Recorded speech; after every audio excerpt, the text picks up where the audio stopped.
about? You'll see. Okay. See- Yeah. You're the type A mom for real. I know. I want to know what we're talking about ahead of time. Okay. Oh, you do? Okay. No. I want to chat. This is No, fun. it's good. It's good. It's going to be fun.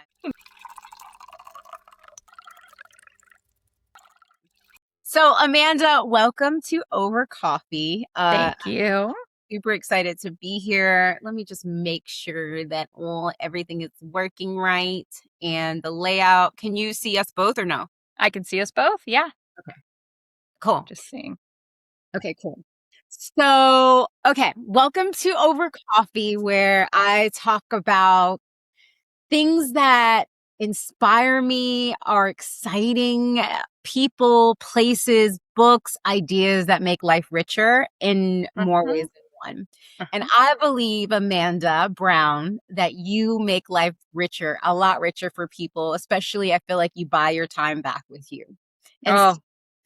And first of all, you're my friend, Amanda Brown. And for those who don't know you, you are a former producer in Hollywood, mother of 3, and amazing wife and amazing friend and daughter and sibling and all those things. For those who don't know you, please introduce yourself. So, hi, Tika. I'm so happy to be here. I wish we were in person because I love hanging out with you in person. But this is great. So, my name is Amanda Brown, and I worked in Hollywood for many, many years, and most recently was a vice president of production at Paramount Pictures. And then I decided to take a change and be home with my kids, and I now have 3 kids.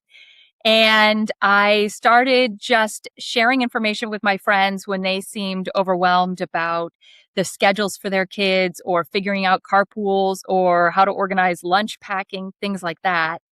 And I had all these ideas that I was using just naturally that I didn't realize that I was drawing upon what I used to do when I was working in the behind the scenes of making movies.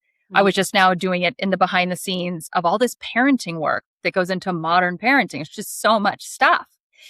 So I started sharing the ideas with my friends, and it worked for them too. So it was working for me and it worked for them. And then I just had this idea, like, I'm kind of like all their type A mom, their friend. They always lean on me, ask me questions. And I was like, why don't I be a lot of people's type A mom friend? Yep. So I started an Instagram and I started a Substack and just started sharing what I do in my life, all the logistics of 3 kids and everything that goes into literally the behind the scenes. Right. And yeah, so I love it because I'm going to brag on you a bit. So you started your Substack and now you're like top 11 in parenting on Substack, which I'm really proud of you for doing. Thank you. For jumping into a universe that you're like, what is this? Oh gosh. Yes. And you did it. So, I met you because our daughters are besties. And I met you when they were going to school together. And I have to say I'm a type B, C mom. Because I'm always forgetting, like, I'll be like, there's a concert tomorrow. Oh my gosh, and you were the one who kept me on my toes. I'd be like, I can ask Amanda. Amanda would know, it was always Amanda would know. And then of course you were like a room parent. You just were on top of so much. And I want to ask before we dive into more of what you talk to parents about and all the advice that you give. Have you always been that way? Like this? Yes. Yes. I'm like firstborn daughter, always signing up for everything. Always, I played Division I tennis in college. I was sorority president. Like, it's just kind of who I am. And so, this is just how my brain thinks. And so sometimes, it's really, really helpful to people. And sometimes it's a little much for people. And so, but I just share because, like, choose what works for your family, try it out. And a lot of the stuff I do is trial and error. It's just, I'm just trying to figure it out with everybody else. So, No, and I love that about you. It doesn't feel like, I'm doing this and it's better than everybody else. And it feels like you literally just want to help people. Like you're doing it. I do. Yeah. And it's working and I'm going to share it with everybody else. So I love that it feels like a friend who isn't forceful, but is like, hey, I have, I remember to do this. Maybe you forgot. And I'm like, of course I forgot. And you're that friend. You're that friend. So, okay. So I have a few questions for you. Oh, geez. Okay. I want to jump into. So Amanda's very type A. She likes to be very prepared. I didn't give her any of the Nothing. No, I gave her nothing because I wanted it to just be this conversation that's fluid, and I don't want you prepared because you're always prepared. Right. How do you juggle spontaneity with being prepared? Ooh, that's a good one. So it's like when we're traveling, let's say, something that I learned that worked really well is I do like to plan one big thing we do a day and one little thing we do. And I plan in some rest days. So let's say we're on a big trip. But something that I learned through trial and error that I now do is I save a day or a day and a half, usually at the end of the trip. And I talk to the kids and I say, what have you seen? Literally, they see billboards for stuff on the sides of buses. And they're like, oh, I want to go to that. And I never would have thought of it. And so it's almost like I schedule spontaneity. Like, can we say that? Like, and I was reading something last night where people were saying they're making fun summer memories by doing things, that they wouldn't normally do. And I thought, oh, that's so fun. One night after dinner, I'm going to be like, get in the car. We're going for ice cream. And it'll be like, so it's kind of in the back of my mind, but that's probably something that I need to work on a little bit. No, but that's just how your brain functions. And you're like, okay, I like how you said it's scheduled spontaneity. Yeah, you just leave room for it. Like, what are we doing Sunday afternoon? I'm not sure yet, but let's see what everybody's moods are, what we want to do, so. Yeah, no, I love it. And I love getting your, every Sunday, your Substack comes out. And it is for me like a fresh cup of coffee because I feel like, ooh, what does she have today that I can remember? Oh my gosh, this is coming up for school. You know what I mean? Yes. Yeah. So school is a huge topic online, especially I think parents are just trying to get through it. Right. And I think as much help as people can be, sometimes the noise, it's a lot of information.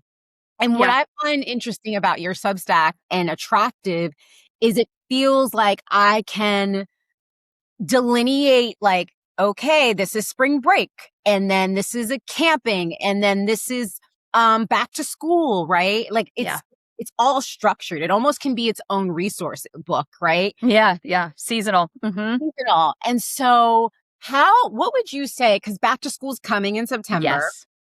What would you, to set parents up for success, what is your advice to parents? What are the top 2 to 3 things that they can do to build a successful start to the year? Because by mid-year, I think everybody's just exhausted. Yeah. By the time spring break comes, it's like, get me out of here. You know what I mean? So I do. So, okay. So I would say the number one thing, and this is going to be very type A, but before school starts, look at the school calendar for the entire year and put everything in your family calendar now. However, if you keep it digitally, if you keep it, on the wall or in a planner, put it in now so that you know when there are days off of school, when there's early dismissal, that one always sneaks up, or when there's parent-teacher conferences, because sometimes kids are at school for half the day or not at school at all, but you're expected to be at school. So if you have those already in your calendar for the year, when you see it coming, then you can make a plan for it. Like I really like, because I use that phrase all the time. I love it. Set yourself up for success. And this is a way that you're not going to miss one of those things and be scrambling either to get time off of work to attend, to find a sitter for a younger sibling if you have to go to the school, or early dismissal. Or one of my kids has late start some days. So that's a whole other thing thrown in there for parent-teacher conferences so that parents, but there's no supervision on the playground for the kid. So it's all over the place. Yeah. So that would be the first thing. And especially for the first month of school, there's always back to school night, which typically does not include kids. And it's after work or like barely work is over by then. And you have to scramble to get there, in rush hour traffic, but you also need childcare for your kid. So I found you got to set up that childcare soon. Yeah. because everyone's going to be looking because it's everybody's back to school night. And then if you have like a kindergartner going to school for the first time or elementary school for the first time, there's some real world skills that are not on lists that kids actually need. I've had 3 kids go through kindergarten, different schools. And for example, they do need to know how to read their name, just their name, because they need to know where their desk is, where their cubby is for their lunchbox, where they stand in line, because they'll get numbers of where they stand in line, and they'll feel a little bit more calm and in control of their day if they know, oh, that's my name. I'm going to go stand there. I'm going to go sit there. That's like off the top of my head because Chica didn't prep me. No, this is why you're the type A mom. You have the answers. They're there. I already knew that. I have faith. Can I say one more thing also? Even starting in kindergarten, the schools give back to school like the list that you need to get, pencil box, folders, all of those, which is great. But what they don't tell you is you need homework supplies at home in order for your kid to be able to finish the homework. Like if you're starting in elementary school, you might not have number 2 pencils and erasers and the right scissors and glue and note card, like flashcards. And all of a sudden your kid's like, oh, I have a sight word quiz tomorrow morning. And you're like, I don't have like flashcards for you. What is that? And then you're running and scrambling. And like, there is the always inevitable, like they need a poster board and they need it for the next day. Like you don't need to store poster boards at home. You can, but it's always a specific size. Would you suggest just having kind of a construction cubby, like even if it's a small space? Exactly. Like I have a caddy in the middle of my table. It's pretty messy. It's right here. That has tons. It has highlighters, pens, pencils, scissors, and glue sticks in there that they can just use. And then, yes, we have a drawer. It's construction paper, lined paper for early elementary and later. And then I have a bunch of other arts and crafts stuff in there because they tend to use, this is interesting, colored pencils a lot in school. I know, for homework. And so having homework supplies at home, it just reduces the homework friction that we all want to reduce. That's right. That's right. I love that. So we would say a calendar is a key to success, top of the list. I think so. Yes. And I didn't know that you can even download it and it'll automatically go into your, if you're digital. The school calendar. Yeah. A lot of them can be automatically put into your personal calendar or your family calendar. Yeah. That's right. So, okay, great. So those are amazing tips. Is there any advice you would give to room parents? People who are on I'm always on, like, my friend is a room parent and I was like, I'll be your assistant. Cause I didn't want to fully, cause I was like, I don't want to be like, I'm not around, blah, blah, blah. Actually, I actually, volunteered a lot more than I thought I would. And, but yeah, what would you say when people are like, oh my gosh, the idea of a room parent or having to kind of, get cattle together and constantly send emails and like all that stuff. Like, what are the top things you would say if people are on the kind of line of like, I want to be a room parent, but it might be overwhelming? So having the jobs within the room parent group clearly defined. So one of them is in charge of sending the emails to the classroom. One is the teacher liaison, and one who may be really crafty comes up with all the craft ideas for the different seasons and holidays. I find that really, it helps. And I've had schools organize it that way, which is also what helps. And just knowing what your lane is and try to stick in it, because it can be hard if you're one of those jobs and another is saying, well, what about doing it this way? Right. So So speaking of back to school, room parenting and all that stuff, I would say you've had 3 kids go through different schools, like private, public, right? And how do you deal with setting ourselves up for success? If you're a parent who has some concerns, whether it's, not sure if your child is going to get along with a certain person or group, or, hey, they might need more reading help, or, hey, they might be ahead here, and what would you say for public and private school are ways to set us up to, from the start of the year and then mid-year to the end of the year, really make sure our kids have the resources that they need and have our voices heard as well as parents? Mm-hmm. So I think definitely go to that back to school night, because then you get eyes on the teacher, they get eyes on you, you see what's in the desk. They typically present what is going to be covered curriculum wise for the entire year. And if after that night, because it usually happens in the first 2 to 3 weeks of school, and if after that night, you know that there's an area where your kid is either ahead or needing some catch up on, reach out to the teacher and state that and say, I think that this is what is happening with my child. I need reading help here or comprehension help here, or my child is ahead in math, and what should I do?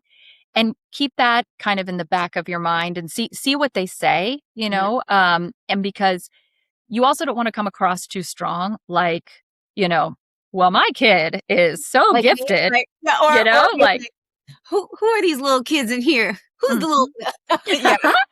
So yeah, that I would say, so the back to school night is step one, and then track kind of how they're doing every day when you're looking at their homework. Like, are they able to complete it, or is it going too quickly? And then again, you can reach out to the teacher and ask.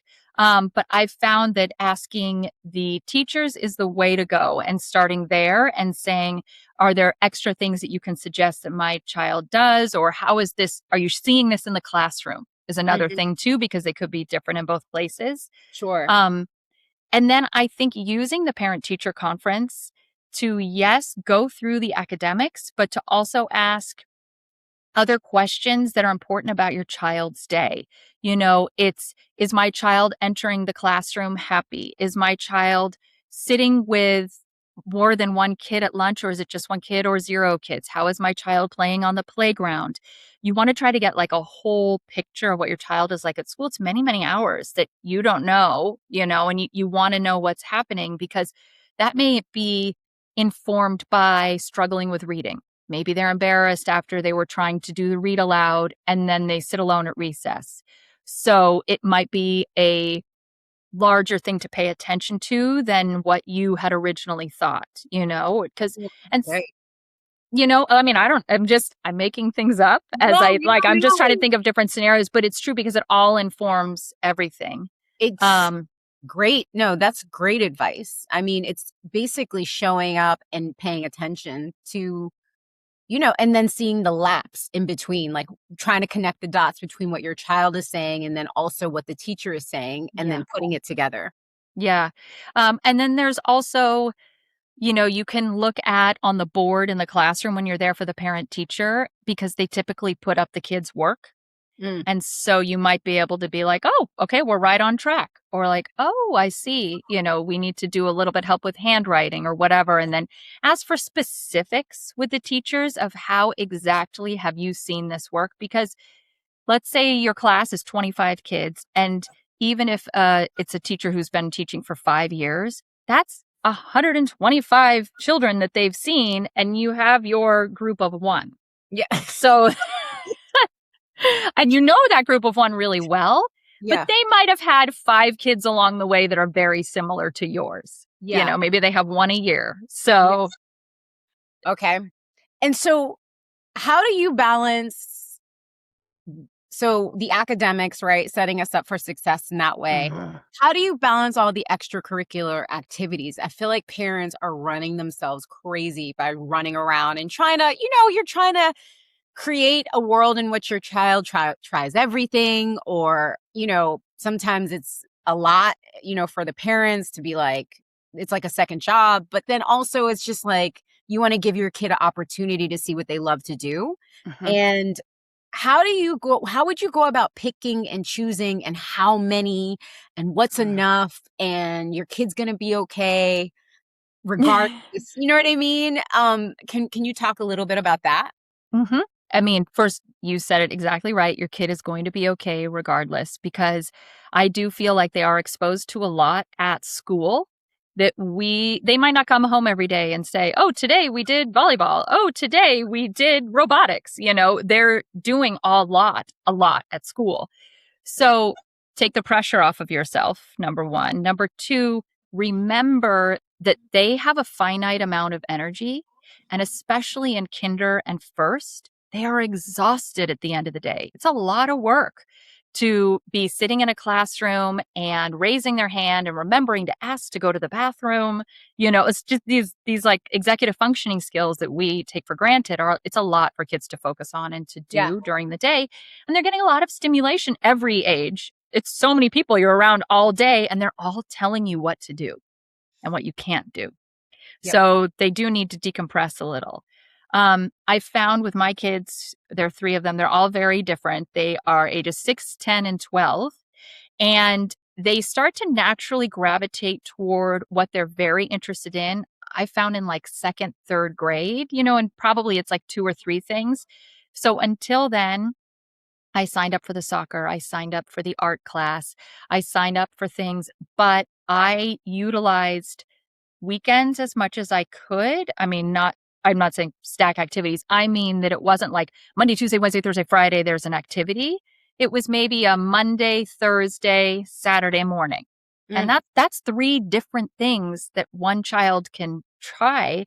And typically these things are a semester long. So you could switch it up. And then you've tried 6 different things in a school year and you start to narrow it down. And then I think day camps help, spring break camps help, where they're either exposed to a bunch of things or it's just a swim camp or just a soccer camp and they can see if they like it.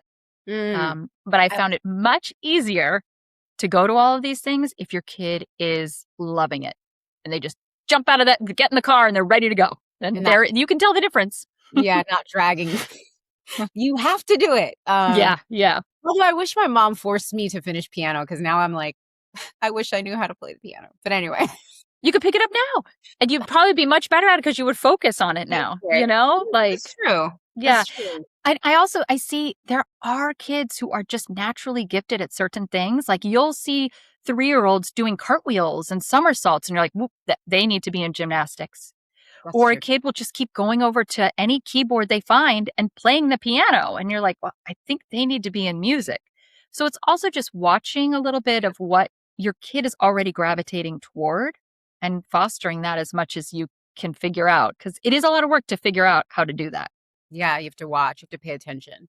So speaking of attention, I want to talk about, a hot topic that people have been talking about, which is more resilience, like building resilience in children, right? And not coddling everything that they want or need. How do we balance between wanting to provide a full experience for a child and allowing them to fail or not? How do we grow that resilience in them and not coddle everything that they possibly want? I think this is something parents are fighting with because I'm starting to see pediatricians being like, your children are not resilient. You guys got to let go a little bit. And a lot of the anxiety and things like that are happening because they're not building like, oh, I failed or I read and people laughed at me. You know what I mean? Like I remember going up to a chalkboard in math class when I was in junior high school and not knowing the answer, but she made me come up there and I'm staring at the chalkboard waiting for it to answer me because I'm like, and she's like, sit down, you don't know the answer. And I was like, and I was so embarrassed. But what I will say is it did put in my, whether she did it correctly or not, it's like my resilience pile of being embarrassed, kind of like, oh, okay, that's what that feels like. You know what I mean? Yes. I don't care if I don't know something. You know what's interesting about that example, just before we discuss this topic, is that is something that we as parents would not want our child to go through, yet we have no control over what you went through. So all the control that we keep doing to, coddle our kids, but to make sure that they don't have that happen to them, it's totally out of our control at the end of the day. So that's something to think about, is like setting them up for how they react those kinds of situations, but also that we can't protect them from everything, which is good and bad. Like it's hard, really hard to process.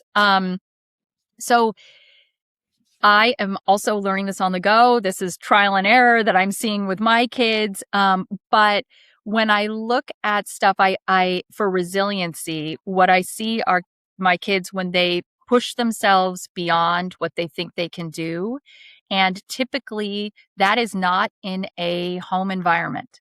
Mm. So when I see them do something like try a new sport, try doing a new type of performance, try, any sort of new class where they don't know anybody or a new camp where they don't know anybody, a new adventure, I really see that's when the resilience happens. And so I see it as part of my job to Yeah. find those situations in which they will be a little bit out of their element and guided by other adults.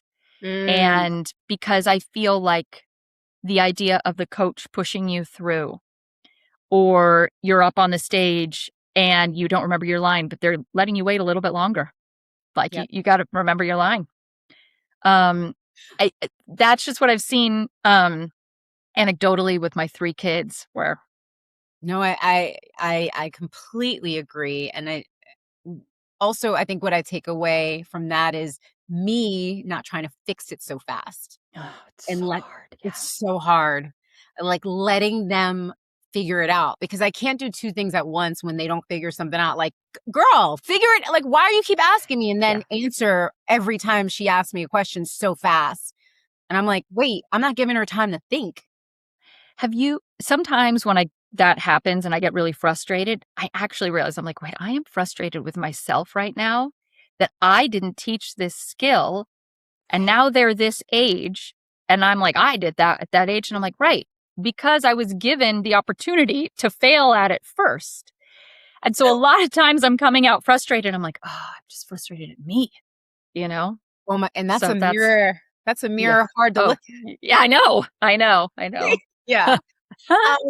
So just I know I'm not going to keep you much longer, but uh let's talk about something that I think is always a topic, I feel like, which is the sleepover. Oh, So yes. Okay. I feel like parents are constantly fighting with themselves over this, Mhm. and I think ultimately when I see these conversations happening, it's about trust. And Mhm. for me, for a while, I was very much like, no sleepovers, da da da da.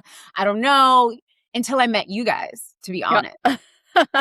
And because I trusted you and your husband so much, and that was the first, like, we had real conversations like, who's in Mhm. the house? Like, these are the things you have to talk about. What are some Yeah. of the tips if parents are because I think there is something positive that comes out of sleepovers too. And I know people always talk about the negative of what could happen, but I want to talk about preparing for a sleepover. And I Sure. think you also write about this in your Substack, but, and people can go and subscribe to her Substack. It's so good. It's so Thank you.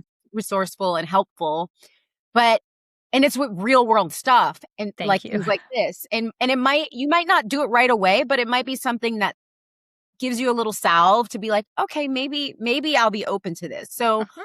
can you talk about the preparation for if a parent is like, okay, I'll do this. What are those things in your mind that the questions you need to ask? Yeah. Um, and what are the questions? Let's start there. We'll start with the questions. So the questions that I ask, and then I just saw online another one to ask I had not thought of before. So the questions I do ask about guns, but in my experience, the most important one I ask about is screens. And not what is the screen time rule. It is what is the screen time access? Mhm. Specifically, do they have access to Google? So if a kid has an iPad they can run around the house with and they have access to Google is a very different thing than they're going to have a movie marathon and the parent is there switching movie to movie to movie. That's That's good. That's good. so it's different. And so I ask about that. I ask who will be in the home because is there going to be a babysitter at any point? Is a sibling also having friends over? Because that is very important.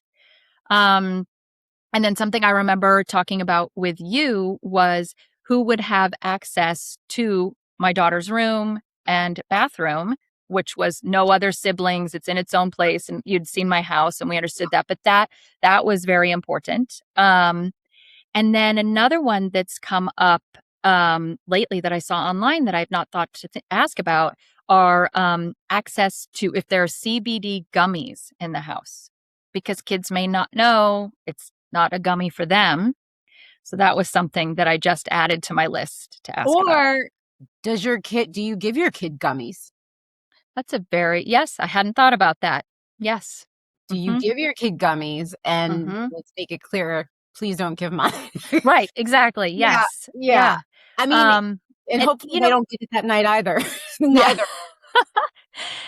And then I have found that it's actually now just common, which I feel like is so lovely, that whoever's hosting the sleepover, the parent, typically there's like a text chain between the parents, between you and me. And I would send pictures. Okay, here they are having dinner. Here they are watching this movie. Oh, now they're reading and they're drawing. And so much so I'm like, okay, girl. I know. You're like, this is my time. What are you doing? I got it. She's fine.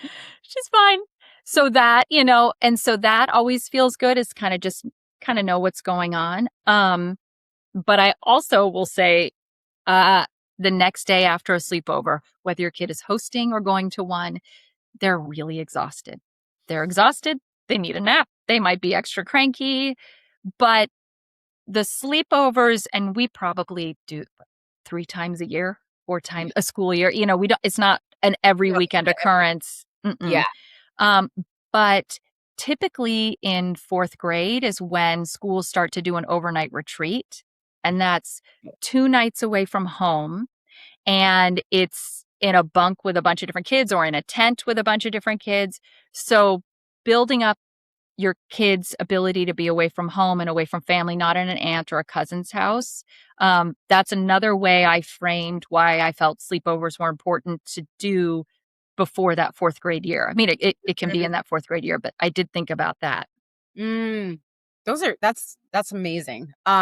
Because again, and also to speak up for yourself. Like, I feel like that's what camp and sleepovers. And I know sometimes it's hard to speak up to adults but you got to tell them, hey, I need water. I would love some water. Do you have water? Yeah. Do you have juice? You know what I mean? Like, just speaking up for themselves, I think, is really important. So lastly, I just want to say, one, thank you for coming on. And I know you didn't have any questions, pre-questions, which I'm sure killed you. It is. If there is one book that you could suggest, a book or a podcast or another Substack for people to read, what would that be? And if there is one item that would be helpful to parents and their families that you could suggest, what are those items? Oh my goodness, Tika. The one book or the one that is, what I'm actually, so I've actually thought a lot about the modern day village and how we don't have the neighbors, the like community that we all either read about or saw TV shows about and just imagined we would have with our children. And so I've really thought about who's in my village, and this is not going to be an exact answer for go read this book or go, read this Substack. And I'm sorry, but I would say to build a little village where there's somebody whose children are exactly your age writing about it, somebody who's a couple years older, and somebody who's has kids a lot of years older, because you can feel, okay, this is what is happening right now. This is what's coming, and this is what's really coming. And that has helped me a lot. In addition, having friends in those 3 stages as well is really helpful. Having you. Thank you. Because you're in very different state. We're in the same, and then there's above. It's very different. That's a really good version of the modern village. Yes. And it can be virtual, and it can be in person, and it can be, your friends from high school who live in all parts of the world. It's just to have that feels really good. one thing that I feel like that you can start doing when your kids are young, so like 3-ish years old, is an old school wall calendar that Mm. kids can see every day that lists nothing that the parents are doing. Nothing. It's too confusing for the kids, but it lists every single thing the kids are doing that day. And for us, we have 3 kids, so I put their initial and I write exactly what they're doing and who is going to be driving them or picking them up if it's something that's out of the ordinary. And then I will also write on there, I will write what the parents are doing if we are going out to dinner or if somebody's traveling for work. I will write it in, but key to that is I write in what time we're leaving the house. Because if I write 6 p.m. dinner and then it's 5:15 and I'm walking out the door, that is overwhelming to them. And what I really found, and I cribbed this off of what they do in preschool because I saw it was working for my kids. They were starting to ask what was happening in our days and what was going on and who's coming over. And so when I put it on the wall in the kitchen in the morning, I say, okay, you're doing this, you're doing this, here's who's picking you up, and that's that. And then they process it, they understand. And I found that they felt a lot more in control of their days when they Yeah. saw that. They know what's Also coming. independent. Yeah, because they can look at it and they can ask me questions. That's right. So yeah, my kindergartner would be like, Mommy, why does it say this? And why does it say that? And we would explain it. It's funny. He actually, when he was 4, he started calling it our map of the week because it literally maps out where everyone's going, what everyone's doing. So we just call it that now as like, our fun little thing. It's like, oh, it's our map of the week. I have to say, I took that advice from you. I've bought like 3 of those calendars over and over again.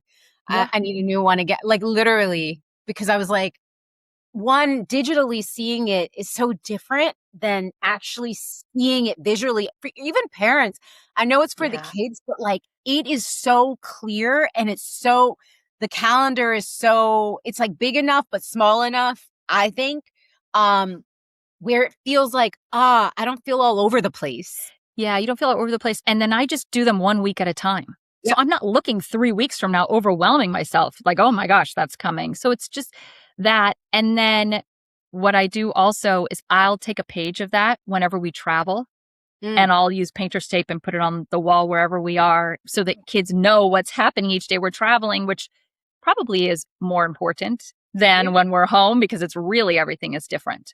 And the other thing that I would say about that calendar is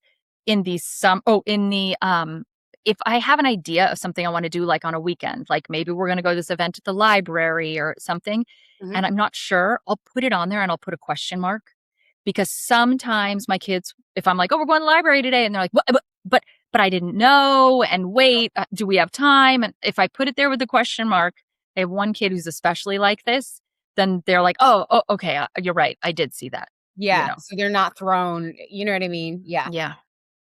First of all, you are a wealth of knowledge, and I feel like you always make me richer with your friendship and your just resources of just momhood. And, as a producer, you're using every tool that you used then. So I think even more now, because you are literally nourishing the parents to like not be all over the place and for kids to also grow and do all the things. So I just want to say thank you so much for joining us over coffee. Last but not least, what is filling your cup these days? Oh, what am I drinking? What are you drinking? But literally, what's filling? Cheers! I always drink jasmine green tea. But what is filling my cup lately is I've really tried to get back into reading actual books, not on a Kindle, not on my phone, but hard copy of books. And I will just say, as somebody who has a kid a couple years older, we now read book series together and sort of have a book club that we talk about them. And it's been a wonderful way to connect. But also, I do it in my own time with my own kind of books that I love. But yeah, I feel like book reading right now is filling my cup. Girl, I am there with you. Cheers, Amanda Brown. Cheers. Be Amanda Brown, the Type A mom. Make sure you check out her Substack. Where can people find you to connect with you and to follow you? So on Substack, it's typeamom.substack.com. Substack.com. And then on Instagram, it's type A mom with some underscores in there. So TYPE __A _mom. Perfect. Thank you, Tika. I love seeing you. Thank you for your friendship and for your support, and just you're such a ray of light. So I love these coffees that you're doing, and I love watching your channel, and it just, that fills me up too, just because you're just bringing your joy to it, and we can see it and feel it through the screen. So thank you. I love you, Amanda.